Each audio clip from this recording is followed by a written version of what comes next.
like we have just about everyone who's going to join today, so we will get started.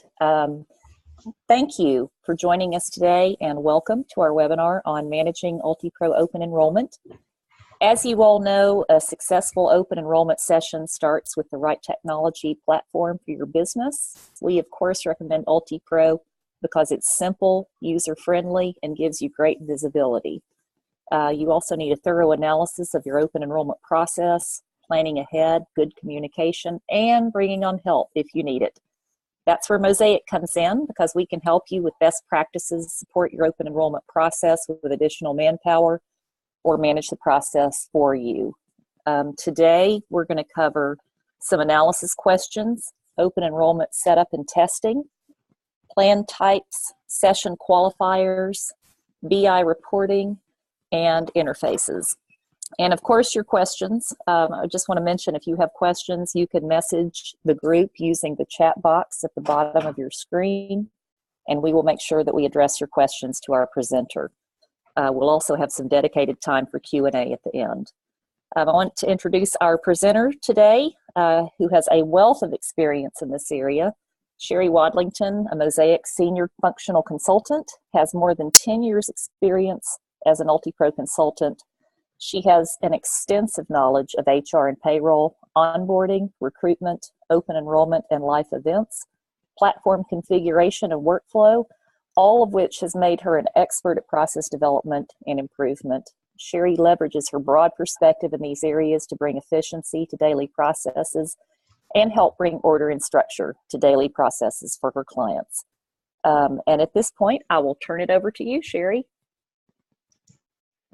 Welcome. Thank you for joining.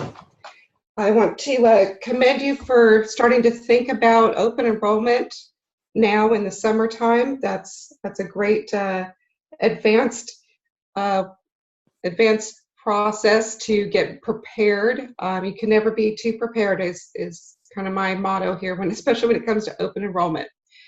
Some of the first things to consider is to kind of run through an internal analysis about open enrollment and whether or not you've ever even used the product in UltiPro before, or maybe you've used life events and this is your first opportunity to use open enrollment. They're very, very similar.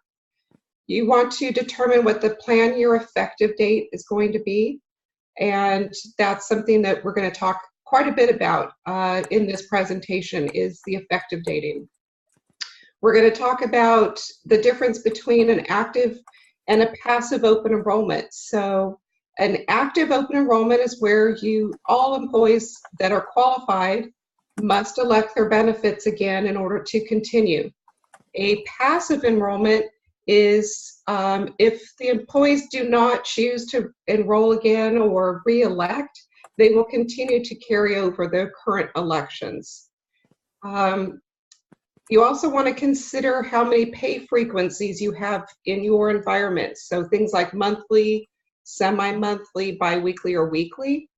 All of this will affect not only your enrollment dates, but maybe how many sessions that you need to have. You want to consider whether your pay dates are all on the same day, or maybe you have some that are offsetting Fridays, or some that are Thursday and some that are Friday. All of that can affect some of your success with open enrollment. And of course, which benefits are you going to include for selection? And if you have any benefit vendor interfaces, you want to start talking about that as early as possible, whether there needs to be updates, changes, or whether you're going to need new interfaces to transmit elections to your vendors. And of course, if you have new vendors that are going to be coming into play this year, that's very, very important to begin that discussion very early so that, again, we can start constructing those interfaces and get the specifications to those vendors. So let's talk about the pending effective date. This is the date that the elections will post to the employee's record. It is the most important part of the open enrollment module in UltiPro, and it's something that has to be determined before you can start configuring your session. So you can know when you want your sessions open and closed. You can know which vendors and benefit products that you're going to offer, but we really need to use this tool, which is a spreadsheet tool that Ultimate provides, and it helps you determine what that pending effective date needs to be. Unfortunately, you cannot copy sessions from one year to the next. So if you had a session, let's say, created last year, either yourself or by one of us, unfortunately, you can't just copy it over. You have to configure each open enrollment each year from scratch. You can look at it, of course, and model it, but it's because the dates from calendar year to calendar year change, it would be very difficult to just copy it over and not have unexpected results. One of the other things that you want to make sure, and we've kind of highlighted here on the bottom of the screen, you want to ensure to engage your payroll team when you're talking about these open enrollment dates. Because you do know what your pay frequency is, and you know when your pay period start dates and end dates are, but you also need to know when they're actually going to finalize the payroll for the current year, and when they plan to open the payroll for the next year, for the next benefit year. All of this is very key in making sure that all of your transactions are going to happen as you expect for payroll processing. Sherry, may I jump in with a question? Mm-hmm. At what point, you mentioned early on passive versus active enrollment, at what point do you decide if you're going to have active or passive enrollment, and what do you recommend? What are the benefits of active enrollment? So the point that's one key factor that really determines whether you can even have a passive enrollment is whether or not you're going to have any benefit changes whatsoever. If you have a new vendor that's going to be coming into play, you absolutely have to have an active enrollment. Even if you're offering any new benefits but with a current vendor, that still would predicate you having an active enrollment. And honestly, in my experience, active enrollments are much preferred, and we recommend it for a variety of reasons. It's easier for your benefits administrator to manage the entire process and ensure that all employees are making elections and that they're aware of the offerings. An active enrollment will ensure that your employees are revalidating and making sure that they have their beneficiaries and their dependents up to date and correct and all the information correct. So that's what we recommend, is an active enrollment if at all possible. Great, thank you. Mm-hmm. So again, before we start configuring open enrollment, we want to talk about the business rules that are part of your core product in UltiPro, and which ones of those are key factors in open enrollment. So you've got your deduction and benefit groups, and within those you've got things like age limits and waiting periods in terms of being eligible for benefits. You've got your benefit options, so your employee plus family, employee plus one, those are your benefit options. But you want to make sure that you've got the right setup for those. So things like number of dependents that are allowed, or applicable relationships that are assigned with your benefit options, like spouse and child.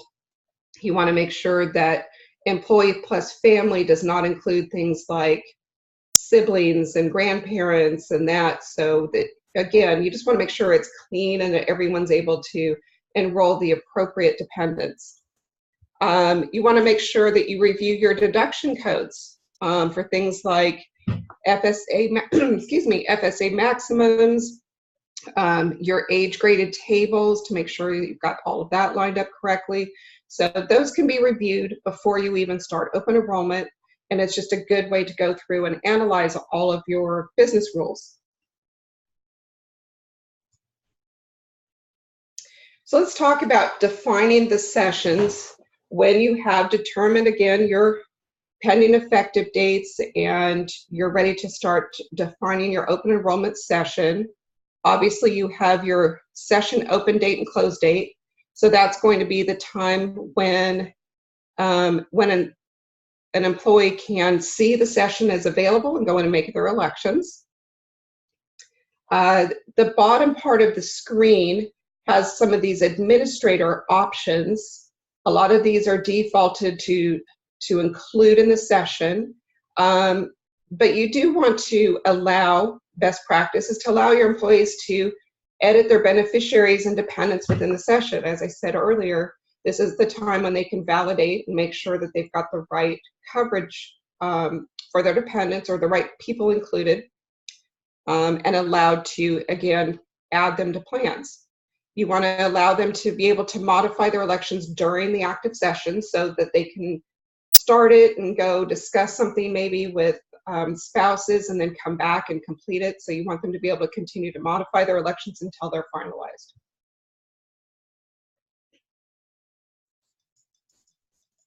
Okay.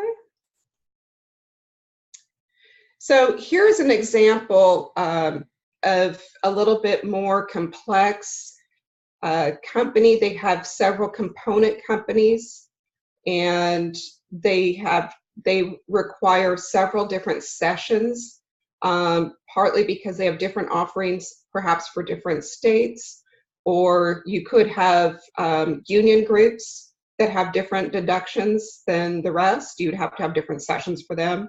And again, if you have different pay frequencies, that may predicate that you need additional sessions for them as well. And this is where Mosaic can really help you get a handle on keeping it simple as possible, but yet determining whether or not you need to have multiple sessions running at the same time for your open enrollment. Hey, Sherry. Mm-hmm. May I jump in with a question? We've just had a question about pending effective date. And I know one thing that we had talked about earlier is why it's important to have the correct pending effective date. Can you address that first, and then I'll direct our participants' questions to you too. Absolutely. So what can happen if you don't have the correct pending effective date is you could have unexpected results with either your last payroll of the year or the first payroll of the year. Meaning, if your pending effective date is too early, then you could have double deductions on your final pay period of the year. Or you could have the wrong deductions, the wrong deduction amounts that could be pulling into the last payroll of the year. If your pending effective date is too late, it may not pull deductions at all for the first payroll. So it's really a matter of making sure that that date is applied at the right time between the pay period start and end for the last calendar year and the last pay period of the year and the first pay period of the next. And that's honestly why you potentially need to have multiple sessions, because one date may not be a good date for everyone. This is an example here of a client that has several different pay periods and pay frequencies, and you can see that the recommended pending effective dates is going to could be a variety of different dates. Great. And I know that this is a fairly simple example, but where we really shine is with more complex open enrollment sessions. Any examples additional examples you want to raise for the group? More or less something like this that I'm showing here, Yep. where this particular client has a lot of companies, a lot of pay frequencies, and it can be a little bit overwhelming, when you're first trying to use this spreadsheet for the first time and to figure out how many sessions and what dates you need to use. So even if it's just a matter of us helping to eyeball this and make sure that you're starting out on the right track, then that's probably a good suggestion. Okay. We also have another question. What is the prorate option?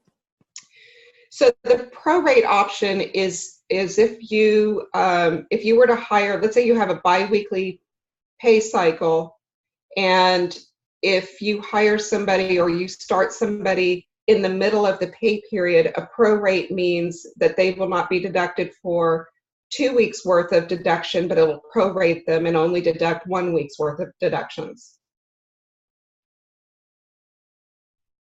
Perfect. Most clients don't use prorating. It's a difficult thing to manage. But if you do, that's obviously something that we need to take into consideration when we're configuring open enrollment. Great, thank you. Let's talk about the messaging that comes into place. So there's a couple different areas that you have messaging in terms of your deductions and open enrollment. So each of your deduction types and each of your deduction plans have messages, and those messages are cross-associated between both open enrollment and live events. But within the open enrollment sessions themselves, you have a unique messaging. So you've got a welcome message, and you've got messages about beneficiaries and dependents, and so forth. These are completely customizable, and you can make them company specific. And our recommendation, because sometimes these messaging windows are a little bit tricky to work with, so our recommendation is to do all the formatting and message construction in a Word document. So you can highlight and do, whatever the format you would like for that message. And once you get that presented the way the parents the way you like it, you can just copy and paste them into these message windows, and you get much better results than if you're trying to actually format them within the little message window themselves. You can include things like summary plan descriptions, forms, or links to vendor sites if you wanted to. So you can use these messaging windows for a lot more than just the text that you see here. I think that's wonderful functionality, just as someone who writes messages like this for folks. It seems to work out pretty well, and it also helps you kind of plan and have consistency, throughout your messaging as well. We've also had a question, Sherry, is there an editable template where they can type in dates and it can calculate the correct dates to enter on the OE setup? And if so, where could they download those? I guess I would need to know more about are they talking about the session dates themselves, or are they? Because I think that's really what the pending effective date estimator tool is for. Right, okay. Yes, and that's available at the customer support site for Ultimate Software. Okay, thank you.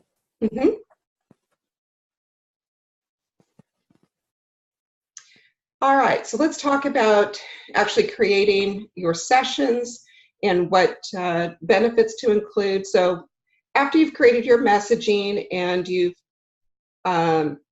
moved on to the configuration of it, the first screen you're going to come to is what benefit types that you want to include. So you've got things like medical, HSA, dental, and vision. You can display them and determine what display order that you want these screens and panels to present to your employees. And then you have the option of employee election is required, do not allow decline, and then your decline options. We recommend for most of your deductions that you require employee election. And what that means is with each screen, they're either going to need to elect one of those options or waive it. But again, as an audit, as a good audit probability, that it's a great idea to force your employees to either elect or waive. That way you're ensuring that they saw that it was offered to them and they made a determination, and they can't come back at a later date and say, well, I didn't know I could do that. I like that better, to give yourself that insurability that everything has been presented and either elected or waived. And then depending on the plan type, most companies only allow, let's say, to have one medical plan. So if they were to decline it, they would only need to decline one of your medical plans, and then it would move on. If you offer multiples for things like a HSA account or maybe some life insurances and things like that, you would allow them to decline each plan individually. And then the next screen is where you actually determine which deductions and benefits you're going to offer. Again, those can be sort orders. You're going to configure your benefit options. So you just bring those in, which would be like your employee, employee plus one, employee plus family, and so forth. And you have to indicate at least one of those can be declined. After you've configured all of those benefit plans, then you determine the qualifiers for the session. So your benefit deduction group is kind of like your automatic qualifier, because that's one of the first things that you initially have to determine is which benefit deduction group. But in addition to that, you can set up additional qualifiers. Qualifiers are going to be who is going to be included in this session, who's going to be offered the opportunity to make elections. It's a best practice to qualify it by active and leave. That way you're excluding your terminated employees. Not to say that they're actually going to have the opportunity to log in and make elections if they're terminated, but you as a benefit administrator, when you're looking at the overall picture of how many employees have started the elections and where everyone's at, you want to make sure that you're not seeing terminated employees in that, benefit screen or employee status screen. So it just keeps it cleaner for you. You can determine whether it's full-time or part-time only, or you can qualify by a pay group. Is pretty common. Again, if your sessions are being determined by those payroll frequencies, then you can definitely qualify it by particular pay groups.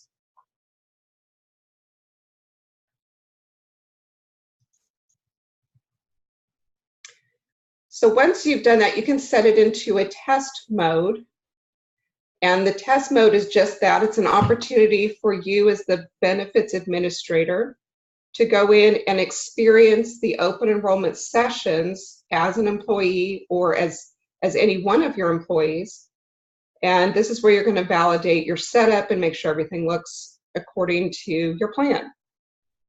So the employee elections tab, the first thing you want to do is kind of take a visual look and make sure that the employees that are being represented in this session are the ones that you anticipated. So you want to make sure, for instance, that there's no part-time individuals in this open enrollment session. You want to make sure that if you had a separate group, let's say for executives, that you're not viewing executives in your general population session and so forth.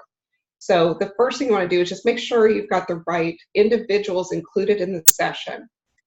And then you can actually click on one of these individuals and run through the open enrollment session as if you were making elections as that individual. And you want to validate and discover anything about this open enrollment session that needs to be updated. Here's a cautionary note, though. The very second screen in open enrollment is verify your beneficiary and dependent information.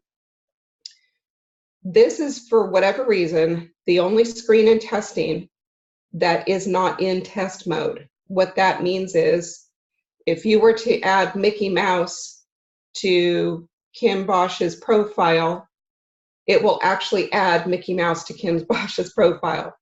So as a test mode, or when you're going through testing, make absolutely sure you don't make any changes to this person's or anybody you're testing. You don't make any changes or additions to their beneficiaries or dependents. Hey, Sherry, what happens if someone does do this and says, oops, what now? If they absolutely accidentally do make an addition to someone, that would be when you could reach out to either Mosaic or Ultimate customer support, and they would be able to remove that dependent or beneficiary that you had accidentally added.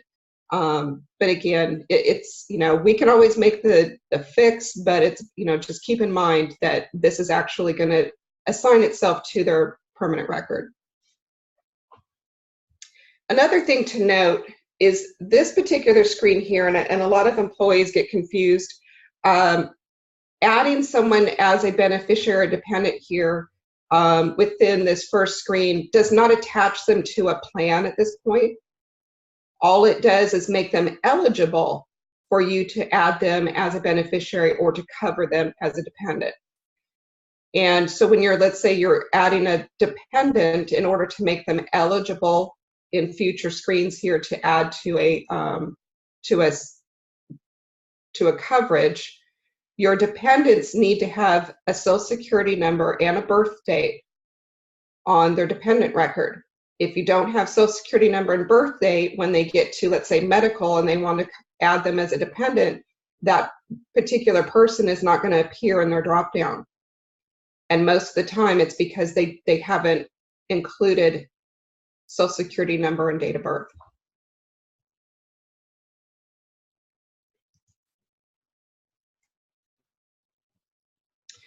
So when you're going through testing, you want to make sure you test everything. Things like decline buttons, make sure that they're able to decline the plans all the way through, whichever ones that they should be able to decline.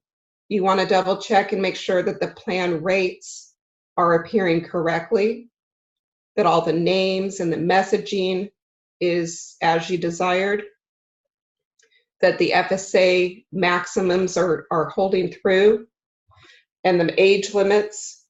You want to make sure that you can only elect the correct relationships for the dependents. Again, not being able to add grandparents or siblings or things like that. And if you happen to have any open enrollment customs in your environment, you want to make sure that those are displayed appropriately as well.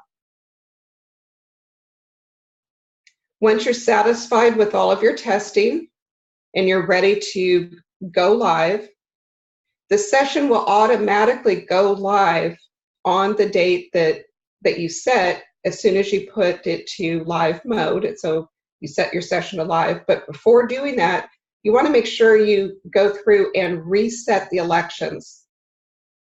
And what that'll do is all that testing that you did when you were pretending to be someone else, it'll erase that and set them back to a clean slate of not started yet. So when your employees log in for the first time, they've got a brand new session to work with.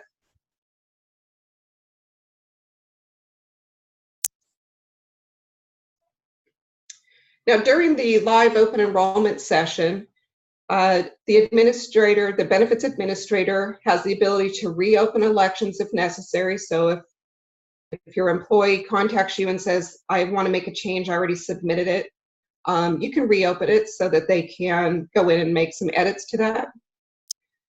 You've got a dashboard view that shows you how many participants have already began and how many are in progress, and obviously how many of us have finished. You've got some reports that are custom delivered reports here as part of the open enrollment session. And you can also send out emails to a segment of the population within the session to remind them. Again, if you've got a certain group of people that have not started open enrollment, then you can send them an email and remind them that they only have so many days left, so on and so forth. In addition to the reports that are built into the open enrollment module, there's also some ultimate delivered BI reports, and you can access those by going to the team content and delivered reports open enrollment. In addition to that, if there are some custom BI reports for open enrollment, our Mosaic BI team is great at creating reports for whatever custom type information that you would need regarding your open enrollment. Hey, Sherry. Mm-hmm. Do you have a favorite or best report? Anything to share? I do like the one that is the dependents added during open enrollment. Again, that's a report that you can run while the open enrollment session is open and determine if anyone is attempting to add a dependent that's not qualified. Maybe they're over the age, or they're just not a qualified relationship, something like that. So you can run these reports during the open enrollment session and make the adjustments or contact the employee, and that will, you can clean everything up before the actual posting of elections. So I like a lot of these. These are really just there for auditing purposes through the open enrollment session. Great, thank you. Let's talk about interfaces. Very, very important part of open enrollment. Interfaces is just the means of sending these election data to your vendors. Your vendors are always extremely eager to get that information as quickly as possible and as soon as your session is closed. After the employee has made all their elections and you've made all of your audit and finalization of everything, that's when you can send the information to your vendors. Once you've sent that, you want to make sure that you're not allowing additional elections or anything like that after you've sent information to your vendors. So again, as soon as possible, but you want to make sure everything has been audited and you're ready to send that information to your vendor. And some additional notes. So again, if you have new vendors, interfaces need to be addressed as quickly as possible because they are not something that can be created very quickly. And the later we get into the year and the open enrollment season, the more difficult it is to get a resource available to create these interfaces for you. So as soon as you know that there's a new vendor in the mix, that's when you need to start talking to your technical team, either at Mosaic or UltiPro, to make sure that you're getting them engaged. Your session open and close dates, those can be changed after you go live, so you can extend out a date if you needed to, give your employees a little bit more time to complete the sessions. The only thing that you cannot change after you've started configuring open enrollment is the pending effective date. You can change messaging, you can change rates, you can change which plans are being offered, add, remove, all kinds of things like that. But if you change the pending effective date, it resets the configuration and you have to start over. If you have to do that, you have to do that. I'd much rather start over than to have an incorrect pending effective date and have your payroll have some issues. So it's been done, but we definitely don't like to do that, but it can be done. Open enrollment sessions cannot be copied from year to year. We talked about that earlier. It's a new configuration each time. And we do recommend active enrollment to make sure all of your employees are aware of all of their benefits. HR has an audit of all the elections. Your vendors will receive full election files. Your rate changes. This is a common misconception. So a lot of clients don't start talking about or don't engage us in open enrollment because they assume that they have to have their rates not configured, but they have to know what their rates are going to be, and that's not true. We can add your rates and do your rate changes well into the beginning of open enrollment configuration. So that does not need to be a determining factor. And then don't forget about the deduction stop utility. So if you have any deductions that are no longer going to be offered, a lot of times it's your FSAs that need to be reset at the end of every year.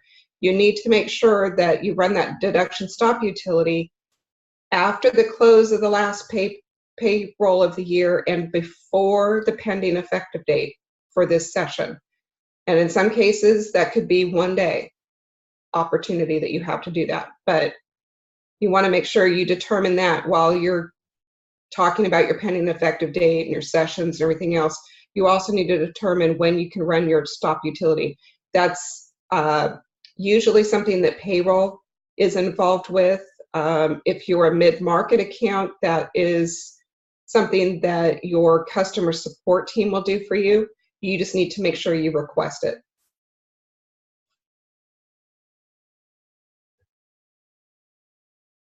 All right, any questions other than what we've talked about before? Yeah, thank you, Sherry. And I wanted to open it up now to the group. We've had some great questions, and thank you to our team behind the scenes who is helping answer those. I also wanted to mention that we have one of our top guns in addition to Sherry in the area of open enrollment. Alex Falk, Senior Functional Consultant, who has been answering a few of your questions behind the scenes. She is one of our longtime Mosaic consultants and has years of experience, over 15 years of experience in HR and benefits, and 7 years of dedicated UltiPro HRIS platform experience. So we'll open it up now for any general questions for Sherry or Alex, and I can throw those their way.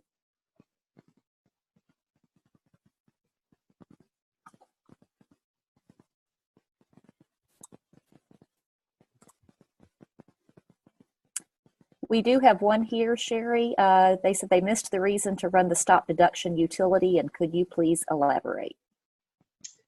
So you would run this deduction stop utility if you have any deductions that are going to be grandfathered, obsolete for the current year, and you're not moving them into the next year. So you want to stop that deduction for everyone at the same time. So you could run that deduction stop utility to do that. You can also, a component of that tool is to reset your FSAs at the beginning of the year. So you would run that tool to reset your FSA calculations for the new calendar year. Great.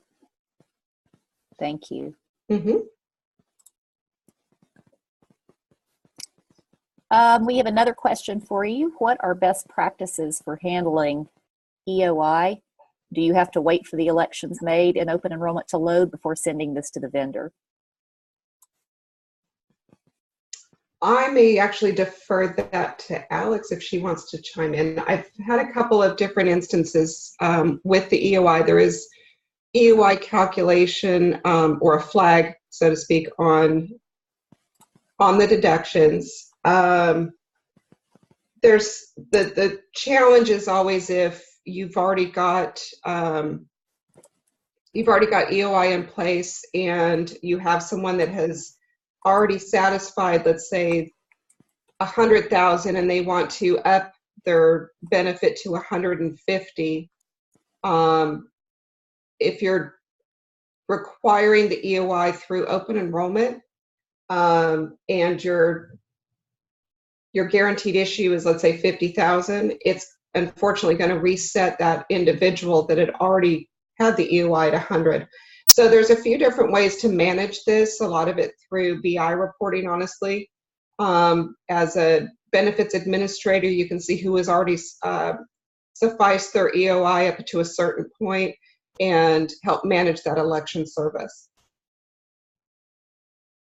Alex may be able to give some other recommendations, but again, there's a couple different ways to handle it and some best practices around it. It just depends on your company's rules around EOI and how, again, we can talk about that in terms of pros and cons each way. Sherry, we also have a follow-up. Oh, sorry, go ahead. No worries. Hey guys, it's Alex. I definitely agree, Sherry, and there's multiple factors with EOI as well. Timing, how quickly your employees actually complete the EOI and get it back to you. We all know that is a 1 week process, right? So Kat, for the person that answered that, we could definitely go more in depth offline. And for either of you, Sherry or Alex, we had a follow-up question. What happens if you do not have the proper rates in when the open enrollment session is live? What will the system show? So if you're saying proper rates, meaning last year or current year's rates, then that's what it will show. Whatever was the most recent rate for that option or for that benefit is what's going to show in your session. If you find an error, or if you all of a sudden get an update and your session is already live, we can still update those rates. The only thing that you risk is anyone that has already made an election and submitted may not have seen the correct rates or the most up-to-date rates. I would caution honestly, against opening a session until you're confident that you have the most up-to-date rate structure. We can postpone opening a session and if you're still negotiating rates. And another one just came in. What is the best way to reset HSA goal amounts to the IRS limits at the beginning of the year?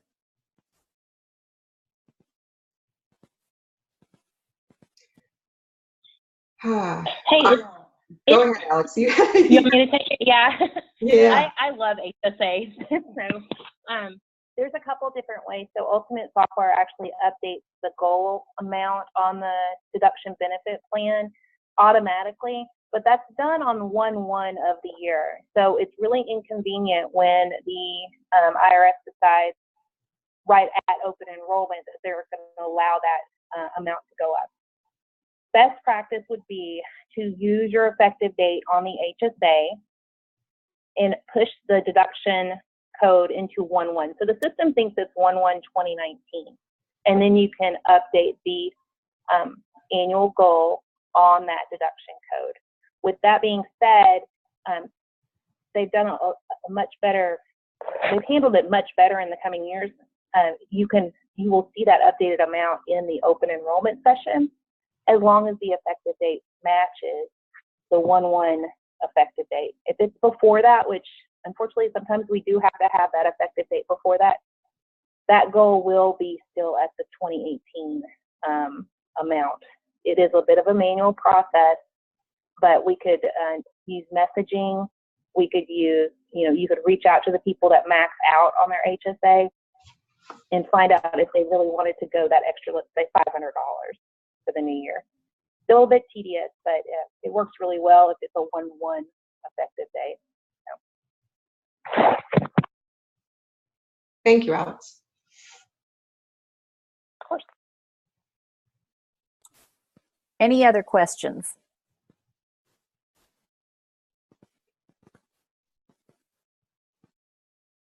Okay, we have one.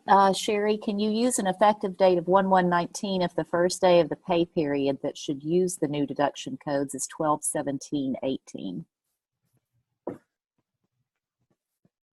Well, it depends on how long the pay period is, when the pay period close date is.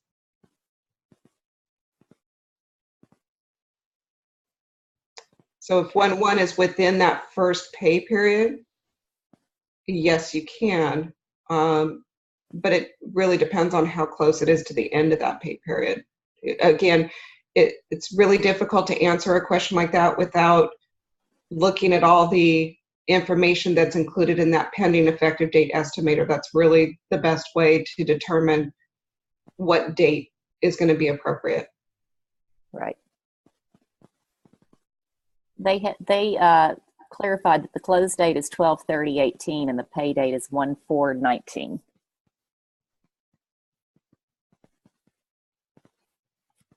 Then most likely not. It would, the pending effective date has to be within the first pay period of the year.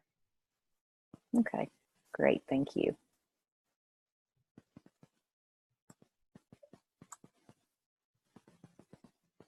Okay, we've got another one. After open enrollment is closed, if they would like to store a summary of each employee, what's the best thing to do? This particular company prefers to store as a PDF file, and the issue they have encountered after open enrollment has closed and had FSC event, they cannot access the OE summary info any longer. So they need to find out what was elected during OE for life insurance, et cetera, purposes. I would say BI reporting is your friend with all of that. There is one of those delivered reports that's called All Elections, which is one of the BI delivered reports, and that is, basically your summary of all the elections that your employees submitted through open enrollment.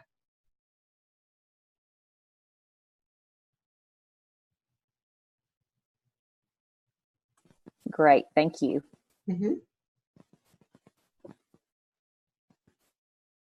Anyone? All really good questions. I want to remind everybody that after this webinar, we will send out the presentation and live recording, and also we will have highlights from this presentation on our blog on the Mosaic website, www.mosaic-cg.com.